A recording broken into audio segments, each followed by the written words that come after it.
AI가 되게 어려운 개념인데 요즘에 하도 이제 알파고를 필두로 해서 이제 마케팅을 워낙 잘하는 거지. AI 기술이 얼마 정도까지 왔는지도 모르고 우리가 어느 정도 활용할 수 있을지도 모르는데 어쨌든 미래 기술이고 사람들이 거기에 관심을 가지면서 많은 인재들이 나와줘야 되니까 지속적으로 사회에서 마케팅을 펼치고 있는 거고 많은 사람들이 이제 꿈을 가지고 달려들면서 계속 발전하긴 할 텐데 AI를 그런 식으로 막 사람들도 잘 모르는 이론들을 막 머신러닝 있네, 뭐 몬테카를로 시뮬레이션 있네 막 던지면 AI가 뭔지도 모르고 어떻게 발전되어 왔는지도 모르는 사람들이 보면서 생각할 수 있는 사실 없어. 질문자가 한 사람인데 나한테 물어보면 AI가 정의가 다 달라. 어제 물어볼 때, 오늘 물어볼 때, 내일 물어볼 때가 그냥 AI를 좀 정의를 좀 해놓는 게 정확한 적은 없겠지만 그렇죠.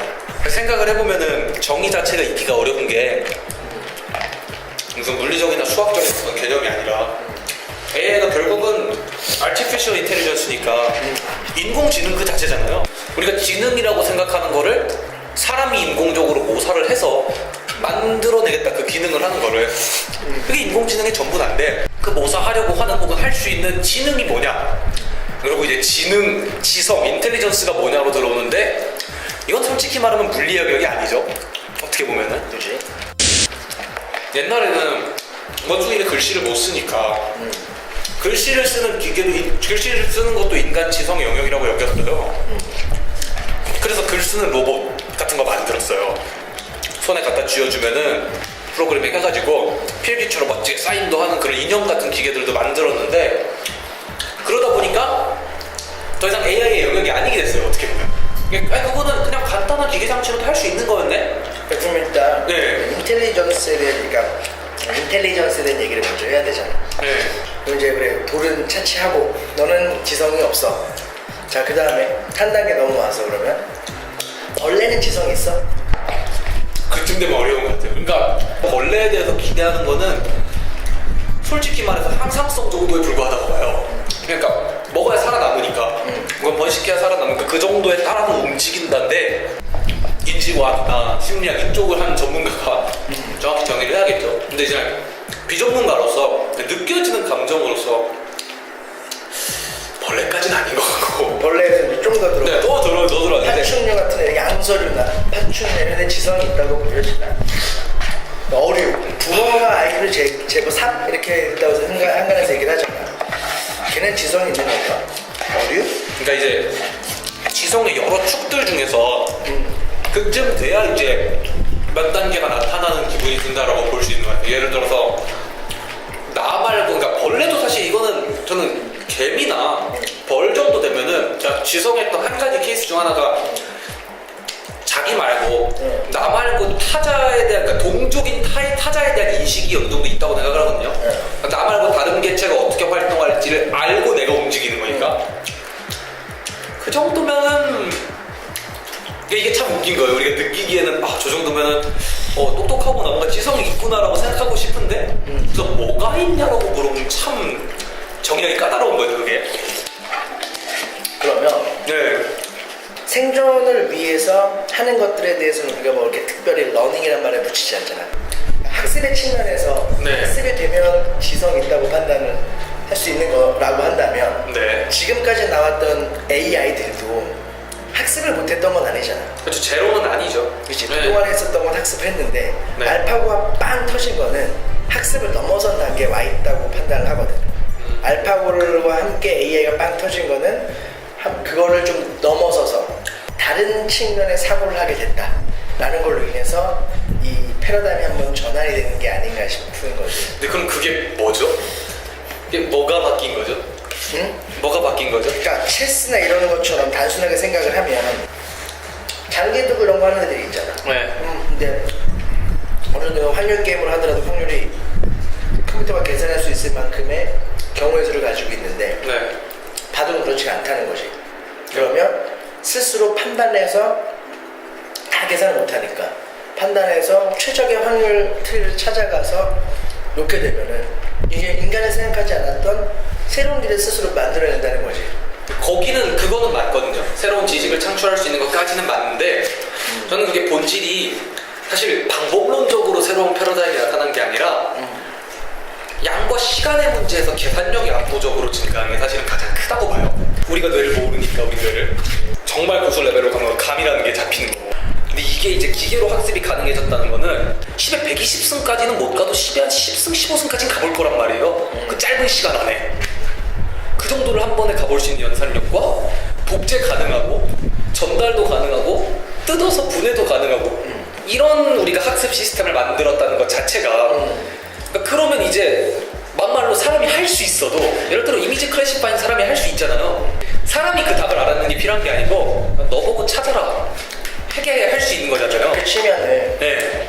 인간의 지성을 어쨌든 모사하게 만드는 거잖아. 기계적으로 알고리즘화 시켜서. 그렇죠. 근데 인간들은 처리하는 방식이 좀 달라. 사실 내가 볼 때는 네. 기계로 인간을 모사한다는 건 매우 어려운 일이야. 사실은 엄밀히 말하면은 전혀 그 인간 지성이랑 전혀 다른 방식으로 기능만 보는 거예요. 이렇게. 인간의 지성적 기능을 모사하는 건데 맞아요. 네. 인간의 엄청나게 기능을 처리하기 위해서 얘네들이 필요한 데이터가 엄청나게 많은데 그 계산을 충분히 뒷받침되니까 충분히 데이터를 입혀서 그쵸, 엄청 그걸 많이 충분히 반복하게 만들고 네. 또 하나가 거기에 덧붙이자면 이제 뭐 몬테카를로 추정법 같은 게 떴던 이유가 이게 그거잖아. 결국은 주식 같은 데서 날아다니는 파생 상품이 날아다니는데 그걸 확률적으로 가장 그럴싸한 방법을 추정을 해가지고 최적의 길을 찾아서 딱 하나 보여주는 방법이란 말이지. 그러니까 너 알고도 그럴 거 아니야. 다 계산 못했을 거야.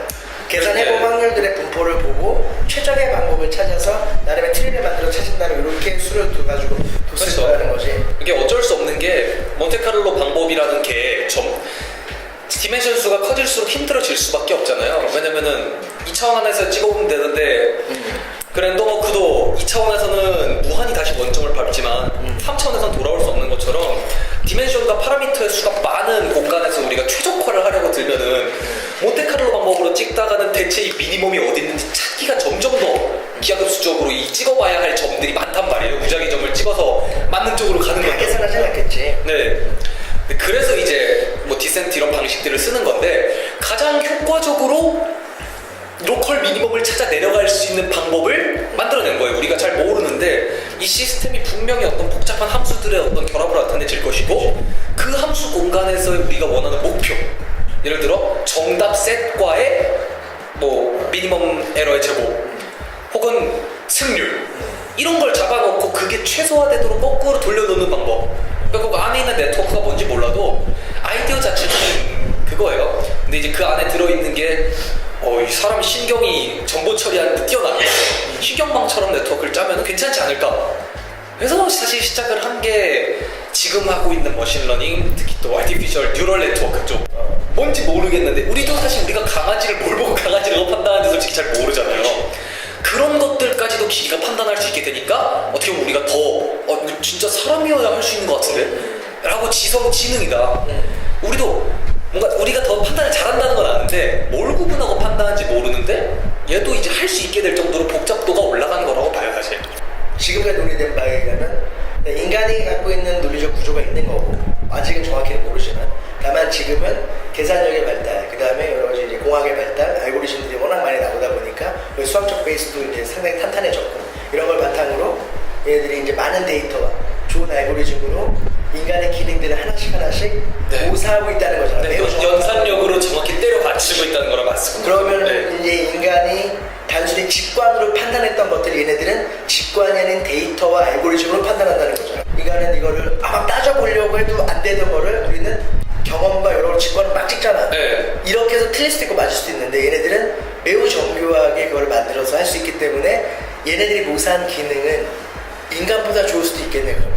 어떤 측면에서는. 실제로 지금 말씀드렸다시피 딥러닝이 가장 뛰어난, 가장 좀 연구도 많이 되어 있고 성능을 잘 보여주고 있다는 이미지, 그러니까 그 그림에 분류하는 문제, 이미지 클래시피케이션 문제에서는 휴먼을 뛰어넘은 지가 좀 돼서 현재 스테이트 오브 아츠가 99.89%, 99.9%. 대단하다. 사람도 가끔 강아지랑 막 거포도 이런 거 막 섞여 있는 헷갈리는 그림들 보면 틀릴 수 있단 말이에요. 인간도 사람도 틀리잖아요. 사람이 95% 선이라고 보통 말을 하는데 더 주어진 데이터 셋들이나 트레인 셋들을 혹은 테스트 셋을 더 잘 맞춘다는 거죠 이제는.